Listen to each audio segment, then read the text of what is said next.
My name is Emily Carter, and I am 40 years old. I have been married to my second husband for 8 wonderful years. We do not have kids together, but that does not bother me one bit. He is an incredible man who never skips our monthly dates, no matter how hectic his schedule gets. He keeps every promise he makes, and I am constantly reminded of how lucky I am to have him. Comparing him to my first husband might not be fair, but I have never once regretted my divorce or the decision to remarry. This month marks our 8th wedding anniversary. My husband made a reservation at an elegant restaurant overlooking the ocean. I was thrilled, thinking we were in for a magical evening. And we were, until an unwelcome face from my past appeared. We had just finished our meal and were preparing to leave when my husband excused himself to use the restroom. I stood by the window, admiring the breathtaking view of the sea. The sight of the waves brought back memories of all the moments my husband and I had shared by the water. It was peaceful until I heard a voice that shattered my tranquility. "Emily? Is that you?" I turned to see none other than Ryan Blake, my ex-husband from a decade ago. "Wow, look who's here," he sneered. "Do you think a fancy ocean view suits someone like you? Or are you just pretending you belong here?" I froze for a moment before responding, "Ryan, what are you doing here?" "Me? I should be asking you that," he said with a smirk, pulling out the chair my husband had been sitting in. He settled into it like he owned the place and gave me that same condescending look I had endured for 10 long years of marriage. "I never thought I would run into you here," he continued. "Can someone like you even afford a place like this? Or is this just a special anniversary splurge?" "It is our wedding anniversary," I replied, keeping my tone calm. I see. Special occasions are the only time people like you can come to places like this, huh?" "I come here all the time," he said, puffing out his chest. "Where is your husband, anyway?" "He is here," I replied firmly. "He just stepped away." Ryan laughed. "Let me guess, he sent you to handle the check because, money is a woman's job?" That was the Ryan I remembered, always belittling women and seeing them as nothing more than tools. Before I could respond, a woman walked up to the table. It was his mistress, the same woman he had left me for all those years ago. She looked tired, her face worn down by time and, likely, life with Ryan.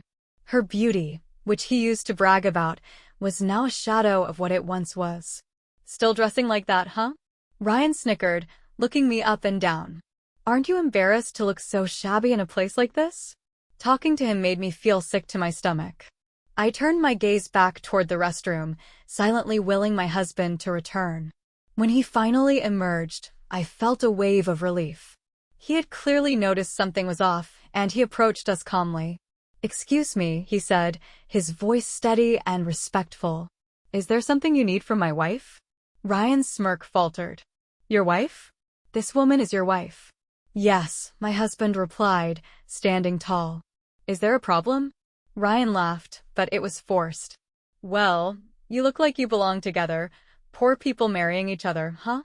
I clenched my jaw, but my husband stayed composed. "Please do not be rude," he said. "Emily deserves respect."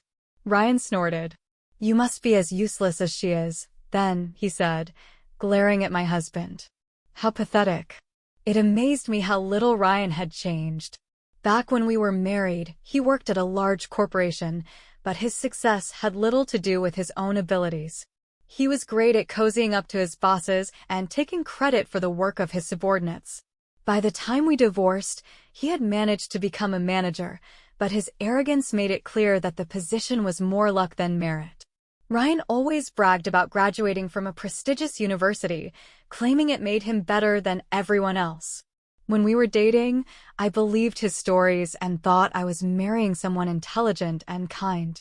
But once the wedding vows were exchanged, his true nature emerged. He constantly belittled me for not attending college. "Your family could not afford to send you to school, right? Not that it matters. You are not smart enough to make it there anyway," he would sneer. For the record, my family was not poor. I had chosen to start working right after high school instead of pursuing college, a decision I never regretted. But Ryan? He turned every conversation into an opportunity to tear me down. "You cannot cook, you cannot clean, and you cannot even have kids. What a waste of a marriage," he would say. The issue with having children was not physical. It was the overwhelming stress of living with a man who thrived on making me feel small. Even simple things, like cooking frugally, turned into a battleground. I once used radish leaves to make a dish, thinking I was being resourceful, but he exploded. "What are you trying to do?" "Feed me garbage," he yelled, throwing the food in the trash. Throwing perfectly good food in the trash was the last straw for me. It hit me then how utterly incompatible Ryan and I were as people. Not long after that, he came home one day and announced, almost smugly, that he had a lover. She was much younger than him, and he claimed it was better for everyone if we divorced so he could marry her. Frankly, I was relieved. Divorcing Ryan felt like freedom, and I signed those papers without hesitation. Now, here he was again, sitting in front of me, as smug as ever. "Who is this man, Emily?" he asked, pointing toward my husband as he walked back to our table. "This is my husband, Andrew Carter," I said, my voice calm but firm. Andrew gave Ryan a polite nod and looked at me for reassurance. Of course, Andrew knew all about the years of misery I had endured with Ryan. I had told him everything, every cruel word, every moment of doubt, and every tear I shed. Andrew had held me, listened without judgment, and said something that still warms my heart: "Let us focus on our happiness from now on." But Ryan, predictably, had no sense of decency. He leaned back in the chair and sneered. "You really dared to marry someone like her? A woman from such a poor background? I guess that makes you broke too." Andrew smiled faintly, not rising to the bait. "Maybe I am, maybe I am not," he replied evenly. "Of course you are," Ryan said, practically spitting the words. "Marrying someone like her? You must be scraping by." I had heard enough. "Ryan, why do you even care? You left me, remember?" "Left you?" "I upgraded," he said, gesturing toward his wife, who stood awkwardly beside him, clearly uncomfortable. "Now this is what a beautiful wife looks like. And she is my boss's daughter, you know. Marrying her fast-tracked my career. Unlike you, Andrew, stuck in some bottom-tier job because you married a bottom-tier woman." Andrew did not flinch. Instead, he reached into his pocket as a waiter passed by and handed him a sleek black card. "Please settle our bill," Andrew said with a calm authority that made me smile. Ryan's eyes widened for a split second before he tried to mask his shock with a scoff. "A black card, huh? What are you trying to prove? You probably borrowed it from someone just to show off." Andrew chuckled lightly. "You really think someone would lend out their black card? That is an interesting assumption." Ryan bristled, clearly irritated. "Well, it is not like you could afford it. You married Emily, after all. Her family is practically destitute. Did you even visit their house? Or did you do the proposal at some cheap family restaurant?"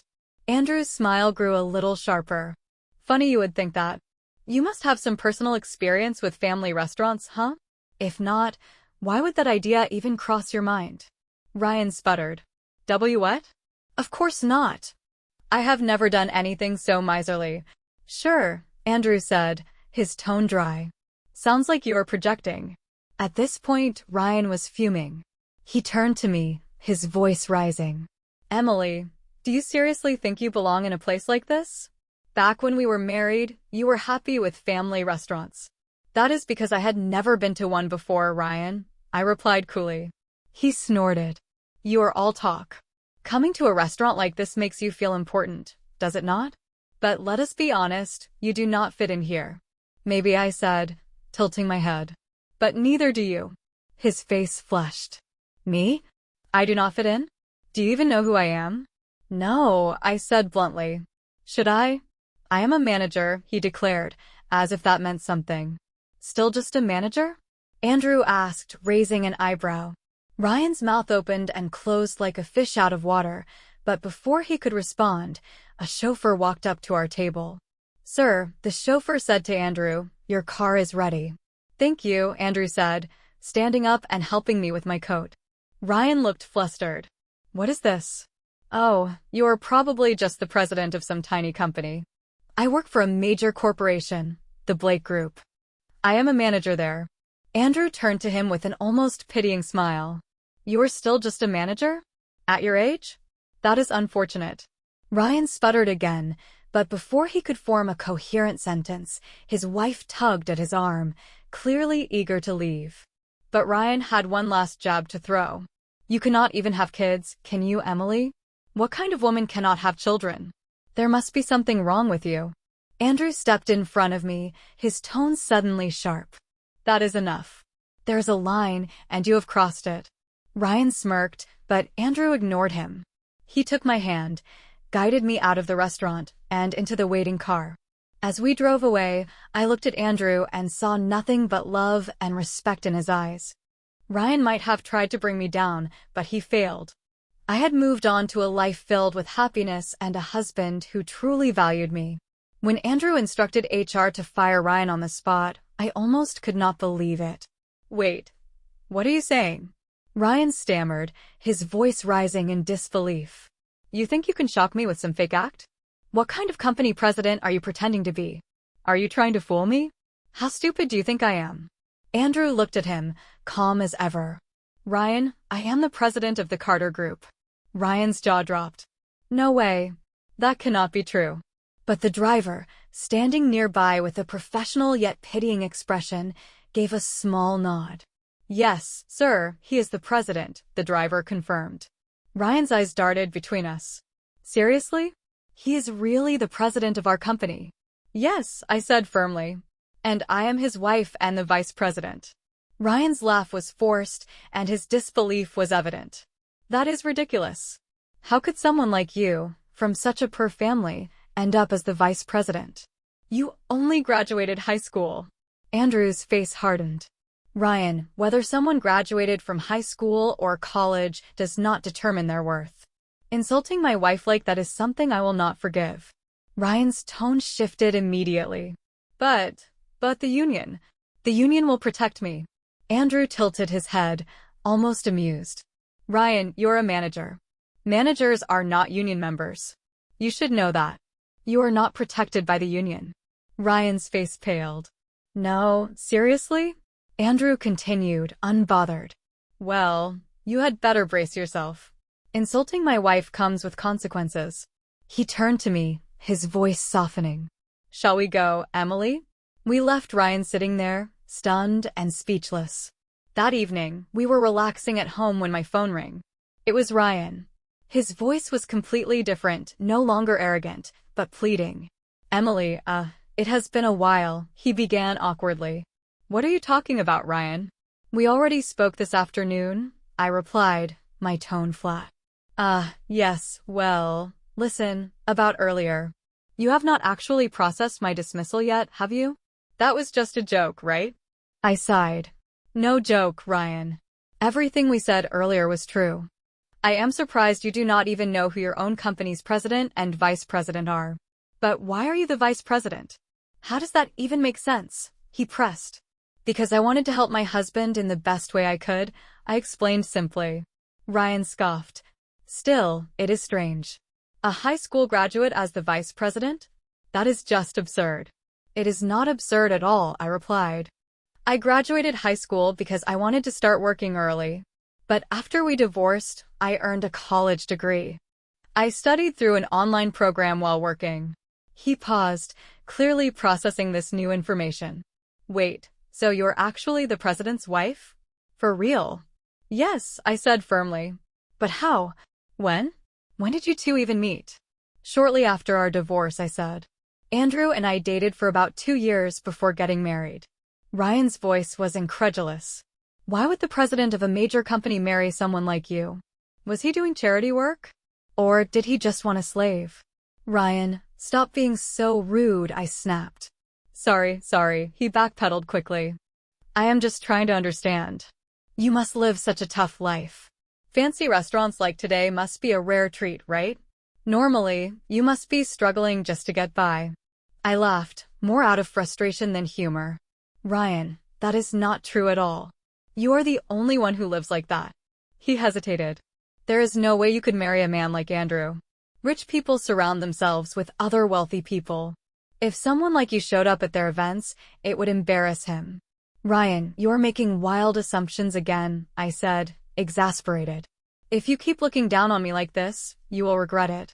I am not looking down on you. he insisted. I am just being realistic.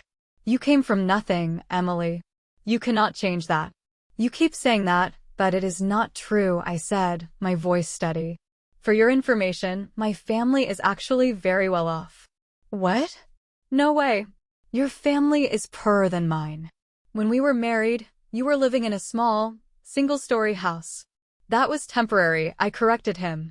We were renovating our main home. We moved back into our mansion after the renovations were complete. A mansion? He repeated, his voice dripping with disbelief. Yes, I said simply. In fact, I can send you a picture if you like. I sent him a photo of the large estate where I had lived after our divorce. When Ryan saw it, he stammered, "This cannot be real. If your family is so rich, why were you working at a small company back then?" Because I wanted to work, Ryan, I replied. Not everything is about money. Some of us actually value hard work. Ryan fell silent, clearly out of excuses. Ryan could hardly believe it when I told him the truth about my background. You are seriously telling me your father is the president of a major corporation? He asked, his disbelief plain. Yes, I said calmly. My father started a new company years ago. When the time came to decide who would take over as president, my brother was chosen for the role. I decided to handle the administrative side of things instead. That company has since grown to be a leader in its industry. Ryan stared at me, his mouth agape. Is that true?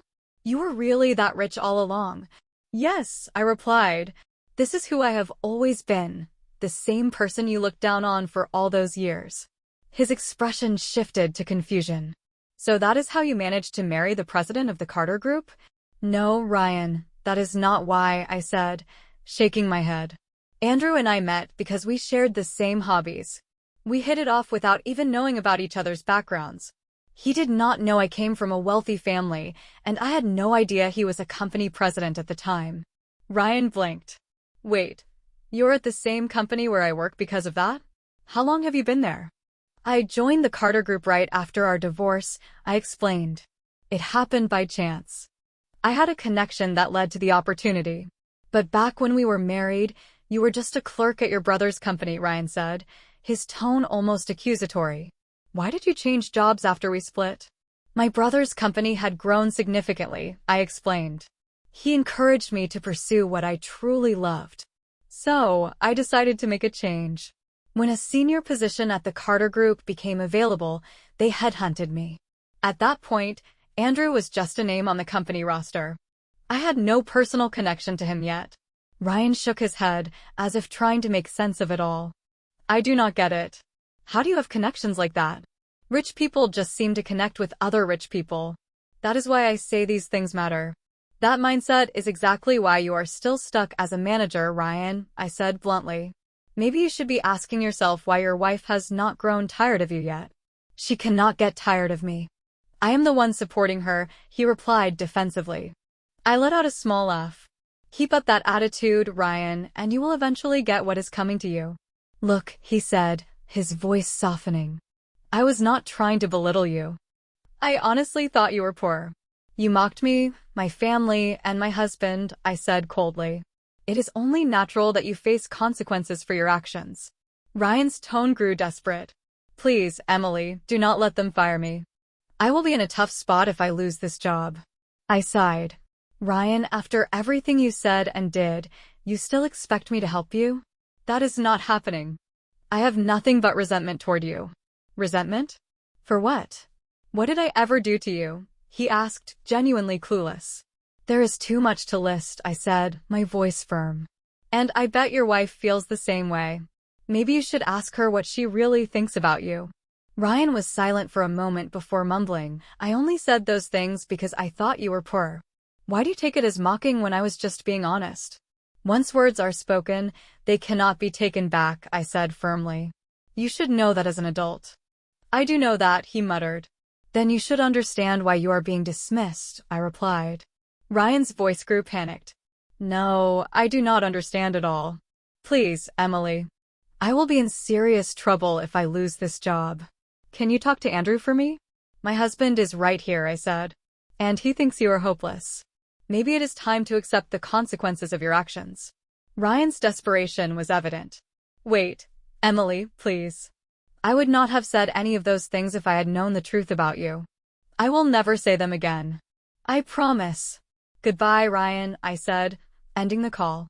The next day, during a business meeting with Andrew, Ryan showed up unannounced. He looked terrible, pale, with dark circles under his eyes. Ryan, what are you doing here? I asked, startled. He dropped to his knees. Please, do not fire me. I am so sorry. Andrew crossed his arms, his expression cold. You mean to tell me you thought it was acceptable to mock my wife repeatedly, and now you want mercy? Ryan looked up, his eyes pleading. I had no idea your wife was from a wealthy family. She is the perfect match for you. She is hardworking and successful, everything my wife is not. So, you decided she was not good enough for you and threw her away, Andrew said sharply. Ryan flinched. How do you know about that? Emily told me everything, Andrew said. We are married, after all. Do you and your wife not talk about your pasts? Ryan stammered. It was a long time ago. I was young and stupid. I thought Emily was just some poor girl, so I figured it was fine. Andrew shook his head. That attitude is why you are where you are now, Ryan. And it is why you are no longer welcome in this company. As Andrew addressed Ryan's situation further, his tone turned sharper. You know, Ryan, your arrogance and disrespect go beyond just personal insults. There have been complaints, serious ones, from female employees. They say you have crossed the line with sexual harassment and power harassment. If our company does not take action, they plan to go to the police. Ryan's face turned ashen. What? That cannot be true. I have never done anything like that. Really? Andrew asked, unimpressed. Yesterday's behavior was enough to confirm what I had already suspected. You do not treat women as equals, Ryan. To you, they are beneath you. You do not even see them as people, do you? No, that is not true at all, Ryan stammered. And even if there are misunderstandings, firing me would be too harsh. Please have some mercy. I have a family. If I lose my job, they will suffer too. Andrew smirked, glancing at me. What do you think, Emily? He asked. I paused for a moment before replying. Maybe we could transfer him to our Ohio branch? Ryan's face fell. The Ohio branch? No, anything but that. Andrew nodded thoughtfully.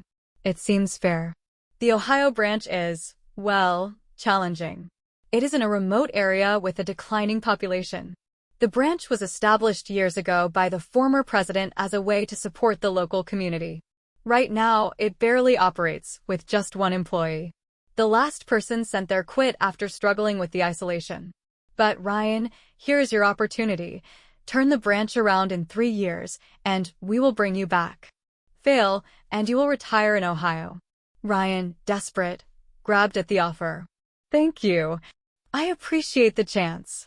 Andrew gave him a tight smile. Good luck, then. Though Ryan accepted the transfer with what appeared to be gratitude, Andrew and I both knew it was a nearly impossible task. The Ohio branch had no realistic chance of generating profits in such a small, isolated community. Ryan left for the branch with his wife, formerly his mistress, accompanying him. At first, Ryan seemed determined, even motivated. But his wife quickly grew dissatisfied. The cold, quiet town and lack of luxuries took their toll. She began snapping at him, and their arguments became a daily occurrence. Ryan would boast about his grand plan to revive the branch and return to the head office, but his wife, used to city comforts, saw through his delusions. One day, she left him. She packed her things, left the divorce papers on the kitchen counter, and returned to the city. Ryan continued to struggle on his own for another year, trying everything he could to make the branch profitable. But no amount of effort could overcome the unchangeable reality of a dwindling population and non-existent demand. Realizing he had no way out, Ryan finally submitted his resignation and left the company. After leaving, he reached out to his ex-wife, hoping for reconciliation, but by then, she had moved on. She was with someone new, and when Ryan showed up uninvited, the new man beat him so badly that Ryan ended up in the hospital. Once discharged, Ryan tried to rebuild his life. But at his age and with his tarnished reputation, finding a new job was nearly impossible. He ended up living in a rundown apartment, barely scraping by. The only job he could get was as a nighttime store clerk. The man who once boasted of his prestigious university background and managerial status was now standing alone behind a counter at night. As for me, my life continued to flourish. Andrew and I celebrated another beautiful date this month, enjoying the happiness and peace we built together. Marrying Andrew changed my life in ways I could never have imagined. Looking back, I feel nothing but gratitude that Ryan and I divorced. That chapter ended, and I found a life full of love, respect, and joy.